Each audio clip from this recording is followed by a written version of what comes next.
Movie के starting में हमें बताया जाता है कि प्यूरिटन टाइम्स में एक विच हुआ करती थी जिसे रात के टाइम समुद्र में डुबोकर मार दिया गया था और कहा जाता है कि उसके बच्चों को उससे बहुत दूर कर दिया गया था, इसलिए वो एक दिन तुम्हारे बच्चे लेने के लिए जरूर उठेगी। इसके बाद एक लेडी सारा को फ्लोरिडा के सिटी जैक्सनविला की कोस्ट गार्ड में दिखाया जाता है जिसे उसके 2 बेटियों के साथ बोट के मलबे में तैरते हुए रेस्क्यू किया गया था। फिर उसे पुलिस कस्टडी में लिया जाता है जहां पर एक डिटेक्टिव क्लार्कसन सारा से इंटरोगेट करती है और उसके पूछने पर बताती है कि तुम्हारी बेटियां बिल्कुल ठीक है। फिर डिटेक्टिव पूछती है कि तुम्हारे साथ क्या हुआ था, वहां पर तुम ऐसे तैरते हुए कैसे पहुंची। तो सारा बताती है कि ईविल को रहने के लिए कोई बॉडी चाहिए होती है और हमारे केस में वो बॉडी थी एक बोट। वो क्लेम करती है कि जो कुछ भी बोट पर हुआ वो आप लोग यकीन नहीं करेंगे, लेकिन क्लार्कसन कहती है कि तुम बताओ क्या हुआ था। तो सारा उसे बताती है 4 मंथ्स पहले कोस्ट गार्ड को सवाना के करीब एक पुरानी अबेंडेड सेल बोट मिली थी और उस बोट का नाम मैरी था। मर्लिन और उसके टीम अंदर जाकर बोट को इन्वेस्टिगेट करते हैं। उन्हें केबिन से आवाज आती है और उसे खोलने पर कोई चीज बाहर आती है। सारा का हस्बैंड डेविड एक टूरिस्ट फेरी पर कैप्टन का जॉब करता था। वो अपने दोस्त माइक के साथ बोट यार्ड पर जाता है जहां पर किसी बोट की नीलामी होने वाली थी। वहां डेविड को मैरी नजर आती है, उसे वो बहुत पसंद आता है और जज्बाती होकर वो उसे खरीद लेता है।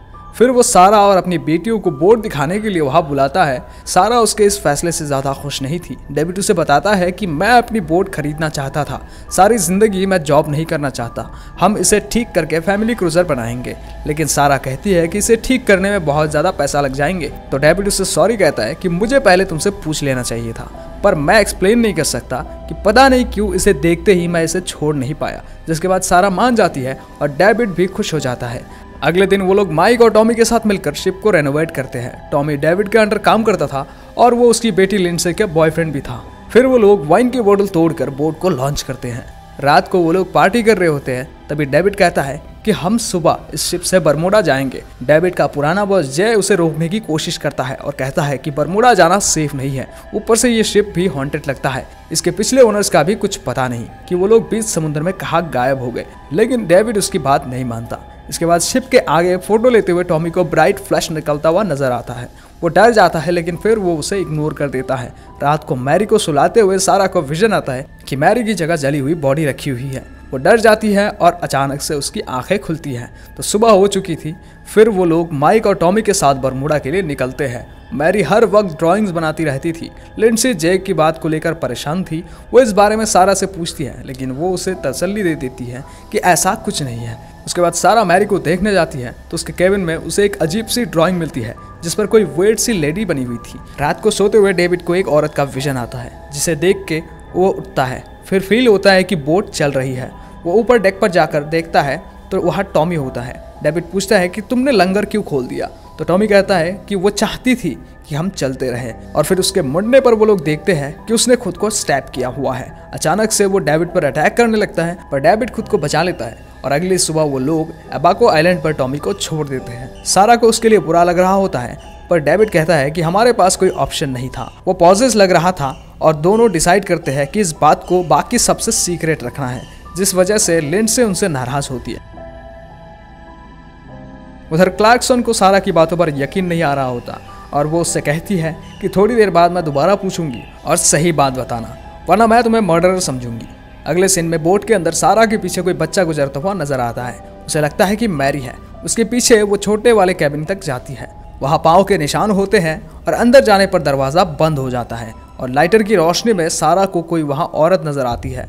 वो बहुत ज़्यादा डर जाती है लेकिन तभी लाइट ऑन हो जाता है और डेविड दरवाज़ा खोल देता है। सारा जाकर देखती है तो लिंडसे और मैरी तो सो रही होती है। तो डेविड कहता है कि सब तुम्हारा वहम है। अगली सुबह सारा पोल पर इंटरनेट डिवाइस सेट कर रही होती है। तभी लिंडसे को नेक पर किसी का हाथ फील होता है। उसे लगता है कि मैरी है पर मैरी वहाँ नहीं थी। उसके बाद डेविड को खबर मिलता है कि टॉमी ने हॉस्पिटल में सुसाइड कर लिया है, जिस पर वो और सारा बहुत सैड होती है। अगले सीन में मैरी कहती है कि मेरी दोस्त लेडी के लिए डिनर क्यों नहीं बनाया। तो लिंडसे बताती है कि मैरी ने अपनी ही कोई इमेजिनरी दोस्त बना रखी है और ये सारी रात उससे बात करती रहती है। फिर वो मैरी को मना करती है तो वो उसके मुंह पर ग्लास मार देती है, जिस पर मॉम और डैड उसे डांटते हैं। उसके बाद रात को सारा वॉशरूम जाती है तो कोई दरवाजा खोलने की कोशिश करता है और फिर बाहर आने पर उसे पाँव के निशान नजर आते हैं, जिनके पीछे चलते चलते वो ऊपर डेक पर चली जाती है। वहाँ उसे अपना नाम सुनाई देता है। उस पर कोई अटैक करता है लेकिन माइक वहाँ पर आकर उसे बचा लेता है। इस सबसे सारा बहुत डर जाती है और डेविड से कहता है कि यहाँ पर कोई तो इविल है, हमें वापस चलना चाहिए। पर डेविड उसकी बात पर यकीन नहीं करता और कहता है कि अगर हम वापस जाना भी चाहें तो अब नहीं जा सकते। सारा बोलती है कि ये शिप श्रापित लगता है, मगर डेविड इस बात पर गुस्सा करता है और उससे लड़कर ऊपर चला जाता है। अगले सीन में सारा को ख्वाब आता है कि मैरी अपनी कैबिन से अचानक गायब हो जाती है और वहाँ सारा का कोई गला दबाने की कोशिश करता है। वो डर कर उठ जाती है। तभी मैरी वहाँ पर अपना टूटा हुआ दांत लेकर आती है और कहती है कि उस लेडी ने इसे निकालने में मेरी मदद की, पर वो लोग उसकी बात को सीरियसली नहीं लेते। डेविड कहता है कि हम कल तक हैमिल्टन पहुंच जाएंगे। उस रात डेविड और सारा दोनों अलग अलग उस शिप की हिस्ट्री पर रिसर्च करते हैं। उन्हें पता चलता है कि इस शिप के सारे पिछले ओनर्स इसी तरह के ट्रिप्स में गायब हो गए थे और वो सब लोग एक ही तरफ जा रहे थे। वहां पर उस विच के बारे में भी लिखा हुआ था, जिससे पता चलता है कि ये बोट कर्स्ड है और उस विच की स्पिरिट समुद्र में डूबने के बाद से दूसरों के बच्चों को अपना बनाने की कोशिश कर रही है। अब उनकी शिप बरमूडा में एंटर हो चुकी थी। ये सब जानकर डेविड ऊपर डेक पर माइक को वापसी की पोजीशन लेने के लिए कहता है और खुद नीचे सारा के पास जाता है। सारा उसे वो एविडेंसेस दिखाती है और कहती है कि जेड ठीक कह रहा था, हमें यहाँ बरमूडा की तरफ नहीं आना चाहिए था। वो विच सबको मार देती है और हमें भी मार देगी। डेविड कहता है कि मैंने ये बोट हम सबके फ्यूचर के लिए लिया था और मैं चाहता था कि हम सब अच्छा फैमिली टाइम स्पेंड करें। दोनों में फिर से लड़ाई होता है। क्लार्कसन कहती है कि अगर ये सब कुछ सच था तो तुम लोग वापस क्यों नहीं आए या उस बोट से उतर क्यों नहीं गए। तो सारा कहती है कि वो विच हमें ऐसा नहीं करने दे रही थी। इसके बाद डेविड सारा को बताता है कि मुझे भी इस बोट पर कुछ गड़बड़ लग रहा था और अब हम वापस जाएंगे। तभी लिंडसे आकर बताती है कि मैरी को कुछ हो गया है। वो लोग उसे देखने जाते हैं और डेविड ऊपर माइक को बुलाने जाता है, मगर उसे वहाँ कुछ अजीब लगता है और तभी माइक उस पर अटैक कर देता है क्योंकि वो भी विच के कंट्रोल में आ गया था। लेकिन तभी सारा आकर उसे बचा लेती है और माइक के सर पर कुछ मार के उसे बेहोश कर देती है, जिसके बाद डेविड उसे एक केबिन में बंद कर देता है। अगले सीन में वो लोग देखते हैं कि सेल्स तबाह कर दिए गए हैं, शिप की गैस भी निकल चुकी है और सैटेलाइट फोन्स भी फेंक दिए गए हैं। फिर डेविड माइक से बात करने जाता है पर वो बिल्कुल भी होश में नहीं होता। वो कहता है कि जैसा विच कहती है वैसा ही करो, हम सब मरेंगे, तुम्हारी हर चीज उस विच की है, तुम सबको उसके हवाले कर दो, तुम कुछ भी कर लो पर बच नहीं सकोगे। डेविड अपनी फ्लेयर गन लोड करके रखता है। फिर उसे ऊपर से आवाज आता है तो वो चेक करने के लिए ऊपर जाता है। उधर लिंडसी को टॉमी की स्प्रिट नजर आती है। डेविड को पानी में किसी का साया नजर आता है और लिंडसी टॉमी के स्प्रिट के पीछे ऊपर जाती है, जहां टॉमी उसे सुसाइड करने के लिए कहता है। वो गले में रस्सी डालकर कूदने ही वाली होती है, तभी डेविड आकर उसे बचा लेता है। दूसरी तरफ माइक को भी कोई दरवाजा खोलकर बाहर निकाल देता है और वो पीछे से आकर डेविड पर अटैक करके उसे बेहोश कर देता है। उसके बाद वो सारा के पीछे जाता है। जब सारा की आंख खुलती है तो वो बंधी हुई होती है और बहुत तेज बारिश हो रही थी। बोट तूफान में फंसी हुई थी। वो देखती है कि माइक ने डेविड को नीचे फेंक दिया है। सेम वो सारा के साथ भी करता है, पर वो किसी तरह से अपना हाथ खोल लेती है और बचकर ऊपर आ जाती है।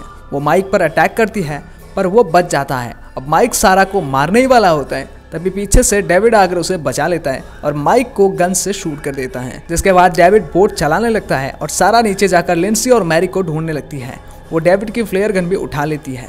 उसे छोटे केबिन में से आवाज आती है तो वो उन्हें वहां से निकाल कर खोलती है। फिर वो उन्हें लाइफ जैकेट्स देकर बोट से नीचे पानी में उतार देती है। उधर विच डेविड पर अटैक करके उसे मार देती है। सारा उसके पीछे जाती है तो वो उस पर भी अटैक करने लगती है और सारा उसे फ्लेयर गन से शूट कर देती है और वो शॉर्ट सिलेंडर्स को भी लगती है, जिससे शिप एक्सप्लोड कर जाता है। सारा बताती है कि उसके बाद मैं शिप से उड़कर बाहर गिरी।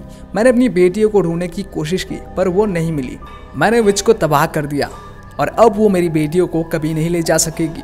मैं उनसे मिलना चाहती हूँ। क्लार्कसन इस सब के बाद यही कंक्लूड करती हैं कि सारा ने ही मर्डर किया है और इसे कोई साइकिक प्रॉब्लम है। उसके बाद एक पुलिस वाला सारा को दूसरे रूम में ले जाता है। पीछे वो सिक्योरिटी कैमरे का फुटेज चेक करती है तो उसे सारा की जगह विच नजर आती है, मतलब उस विच ने सारा को पॉजेस कर लिया था। तभी गोली चलने की आवाज आती है और वो देखती है कि सारा ने पुलिसमैन को मारकर खिड़की का शीशा तोड़ के भाग गई है। और पुलिस स्टेशन के बाहर भी तूफान होता है जिस तरह बोट पर आया था। और इसी के साथ ये मूवी यहीं पर खत्म हो जाता है। दोस्तों वीडियो अच्छा लगे तो वीडियो को प्लीज लाइक कर देना और ऐसे ही और मूवी एक्सप्लेनेशन वीडियोस के लिए हमारे इस चैनल को सब्सक्राइब कर लेना। Thanks for watching.